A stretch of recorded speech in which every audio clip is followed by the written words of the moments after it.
Promote చేయడం. Okay. మొత్తం ఎట్టకేలకు ఓ సినిమా మనకు చెప్పుకోవడానికి ఏమున్నదంటే, మన పేరు మీద ఒక సినిమా వచ్చింది. ఓకే. ఏ మూవీ నేమ్ ఏంటి సార్ అది? 'నాగరాజు అనిత యథార్థ ప్రేమ కథ' అని నా నిజ జీవిత ఓకే. యథార్థ ఆధారంగా ఆ! ఒక సినిమానే చేసిర్రు అప్పట్లో. ఓకే. అప్పట్లో. అప్పట్లో. అట్లా సూపర్. జరిగింది. సంతోషం మొత్తానికంటే. హ్మ్. ఆయన మనకు కమర్షియల్‌గా హెల్ప్ చేయలేకపోవచ్చు గానీ, అదే. మనకు చెప్పుకోవడానికి ఇప్పుడు అవును. ఎక్కడనో పుట్టిన పల్లెటూరు అబ్బాయి కోసం ఎవరి ముందుకొచ్చి సినిమా చేస్తే తను చేసిండు సంతోషం. అవును. ఎక్కడ సార్ ప్రాపరు? మాదొచ్చి ఈటల రాజేందర్ సార్ ఉన్నాడు కదా! ఇప్పుడు ఇక్కడ ఎంపీ. హ్మ్. ఈటల రాజేందర్ సార్ వాళ్ళ ఊరు పక్కనే గోనిపర్తి అని ఒక చిన్న పల్లెటూరు.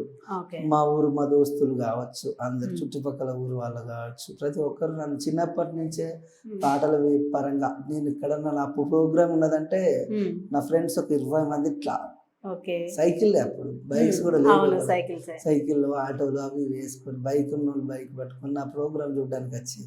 ఓకే. దసరాకు, సంక్రాంతికి హ్మ్. ప్రోగ్రామ్స్ ఊళ్ళల్లో పెడతారు కదా! అవును. అట్లా చాలా నన్ను ఎంకరేజ్ చేసేది ప్రతి ఒక్కరు. హ్మ్. నాకు